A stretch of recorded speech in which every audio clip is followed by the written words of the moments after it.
Madame Bonnefoy. Listening to the translation. Pardon. Français. Donc, vous avez dit plusieurs fois qu'il fallait absolument respecter la législation concernant le CO2 et que, évidemment, il y avait d'autres législations, notamment sur les NOx, mais il y a aussi les particules fines. Ce sera la deuxième partie de ma question. Mais sur cette première partie-là, est-ce que vous considérez que les facteurs de conformité qui sont plus difficiles à parvenir à avoir un facteur de conformité de 1 sur les NOx est lié au fait que dans le choix économique et financier, le rapport coût-bénéfice, il était plus intéressant de mettre l'accent sur tout ce qui permettait de diminuer le CO2 et en clair surtout de diminuer la consommation pour les consommateurs, les usagers des véhicules. Est-ce que c'était ça le choix plutôt que de faire en parallèle et dans le même temps, puisque la législation était la même, de respecter à la fois la législation sur le CO2 et sur les NOx. Et concernant donc les particules fines, puisqu'il y a maintenant plusieurs constructeurs qui ont mis en place les filtres à particules céramiques, allez-vous encourager l'ensemble des constructeurs à le faire et donc à proposer à ce qu'il n'y ait plus de facteurs de conformité pour les particules fines, puisqu'il y a aujourd'hui la technologie et qu'elle est connue de tous et de vous-même, pour ne pas avoir besoin de mettre un facteur de conformité plus large.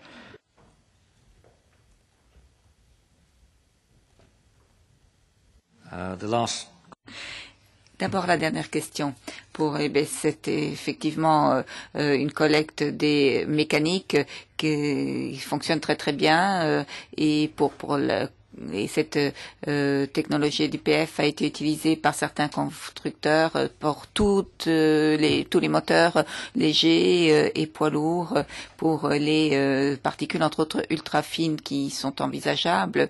Avec le RDE pour les véhicules à essence, on met également l'accent sur les véhicules à essence et c'est là que le RDE apportera une différence.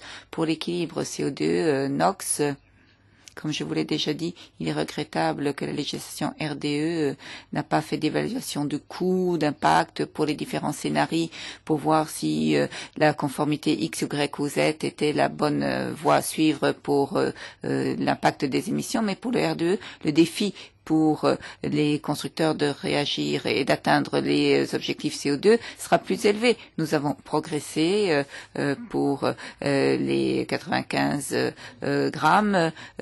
Maintenant, on améliore la situation. La présidente interrompt.